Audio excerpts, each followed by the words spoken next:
साथियों, आप देख रहे हैं स्टेट अपडेट। मैं हूं राजेंद्र कानूनगो। मेरे साथ प्रदेश के वरिष्ठ पत्रकार, राजनीतिक विश्लेषक डॉक्टर शिशिर उपाध्याय उपस्थित हैं। मैं उनका स्वागत करता हूं। शिशिर जी, वर्तमान में राजनीति में क्या आपको दो शब्द जो मैं उपयोग में ला रहा हूं, एक बागी और एक दागी, क्या ये दो शब्द राजनीति में बिल्कुल इस समय खूब चल रहे हैं? तो बागी किसी जमाने में चंबल के बीहड़ों में हुआ करते थे, वो राजनीतिक दलों में आ गए हैं। और दूसरा जो शब्द है दागी, तो क्या राजनीति में बेदाग लोगों का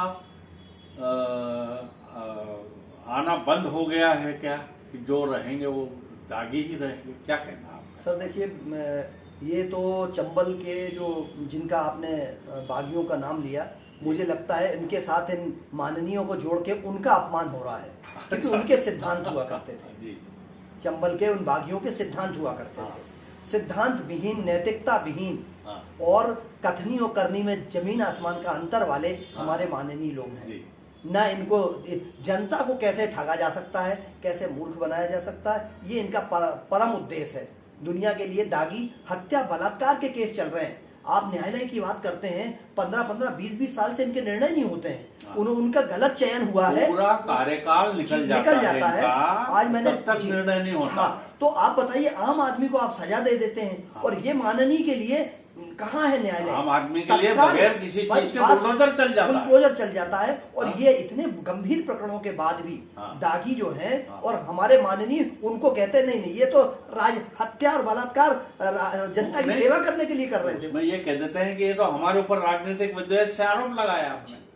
तो ये किस प्रकार से उचित तो कहीं से भी कहा नहीं जा सकता। उचित नहीं है। राजनीति क्या मूल्य विहीन राजनीति होती जा रही है? मूल्यों की किसी को परवाह नहीं है क्या? मूल्य तो बचे नहीं है, नैतिकता बची नहीं है।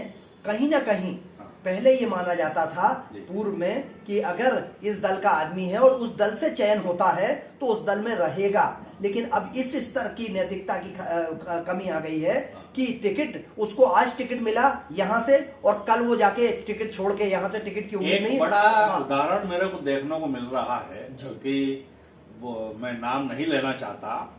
एक पूर्व आईपीएस रहे हैं जी, और उनको कांग्रेस से टिकट मिला था जी, और उधर ग्वालियर संभाग की ही बात कर रहा हूं मैं जी।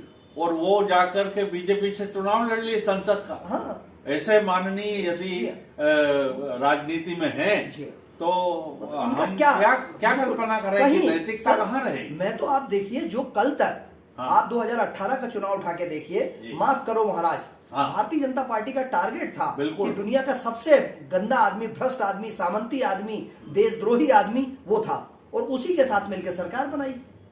भारतीय जनता पार्टी के पूर्व अध्यक्ष रहे हुए एक बड़े जो सांसद भी हैं जी, वो उनके ऊपर आरोप लगाते थे जमीनों के प्रकरणों जी। वो आज एक गले में मिलकर के बात कर रहे हैं। सत्ता के लिए आदमी कुछ भी करने तैयार है। और ऐसे लोगों को जो कल तक किसी एक दल के चुनाव चिन्ह पर जीत के आते हैं, वो कहते हैं कि हम जनसेवा कर रहे हैं, और जनसेवा के नाम पे पता लगता है कि वो उधर से हटाए जाते हैं तो इधर चले जाते हैं। तो ये पब्लिक भी, मैं इसको जनता को भी दोषी मानता हूँ सर। ऐसे लोगों को इनकी जमानतें जब्त हो जाना चाहिए, जो एक दल छोड़ के दूसरे दल में आते हैं। तुमने, और पार्टियां भी देखिए सर, सत्ता के लिए कुछ भी करने को तैयार है। पार्टियां भी, उनका कार्यकर्ता जीवन भर पार्टी के लिए रात दिन एक करता है, लेकिन दूसरी दल का आदमी उधर आया और वो उसको टिकट दे दिया जाता है, और वो जीवन भर जो संघर्ष करता रहा है, जो लड़ता रहा है, जिसके खिलाफ असली कार्यकर्ता के ऊपर प्रकरण दर्ज होते हैं, विरोध प्रदर्शन के, जनता की आवाज उठाने के, कार्यकर्ता कभी आगे नहीं बढ़ पाता है। ये जो माननीय है, ये माननीय हत्या का कहते ये है कि हमारा दल ऐसा है कि जिसमें एक छोटे से छोटा कार्यकर्ता बड़े से बड़े पद तक पहुंच जाता है। लेकिन क्या वो कार्यकर्ता जो ऐसा कोई, मेरे को तो कोई बहुत बड़े उदाहरण देखने को नहीं मिले कि छोटे से छोटा कार्यकर्ता बड़े से बड़े पद तक पहुंचता हो और मूल्यों की रक्षा करते हुए पहुंचता है। ऐसा नहीं लगता। बिल्कुल नहीं सर, मूल्य वो यस जो एक तरफ रखने। आप देखिए, अगर ये कहते हैं जनता की सेवा करने के लिए, हम जनता की सेवा करने के लिए राजनीति में आए, तो भैया बिना जनता की सेवा किए, बिना पद लिए भी तो जनता की सेवा की जा सकती है। एक आपको अभी खूब चल रहा है, चुनावी माहौल है, आप इसको पढ़ रहे होंगे, हमारे माननीयों की कोई ये बताने को तैयार नहीं है कि अगर मेरे अकाउंट में एक अचानक 10,000 रुपए आ जाता है तो मुझे हिसाब देना पड़ता है इनकम टैक्स को। और ये माननीय 2018 में इनकी संपत्ति 1 करोड़ थी और आज 27 करोड़ हो गई। इस 5 साल में माननीय ने जनता की सेवा के नाम पे क्या किया है? कहां से संपत्ति इतनी आ जाती? इस पे कोई इनकम टैक्स नहीं है, इस पे कोई न्यायालय नहीं है, कोई व्यवस्था नहीं है। एक और जो विषय है कि राजनीतिक दलों को जो चंदा मिलता है जी, वो बड़ा गोपनीय रखते। क्यों? मतलब शर्म नहीं आती है। कर्मचारी है, यदि कहीं से उसको पैसा बर्खास्त कर लेंगे तो फिर इंक्वायरी शुरू हो जाती है, सस्पेंड कर देते हैं। जी, और आप सोचिए कि वहाँ माननीय उच्च न्यायालय में कहा जा रहा है, सुप्रीम कोर्ट में कहा जा रहा है, नहीं ये जनता का अधिकार नहीं है कि हमें कहाँ से आया, तुम डकैती डाल रहे हो, तुम देश को गिरवी रख के पैसा। आज ये देखें कि सत्ताधारी दल जो है वर्तमान में, उसके कितने बड़े बड़े करोड़ों सैकड़ों करोड़ के कार्यालय बने हुए हैं।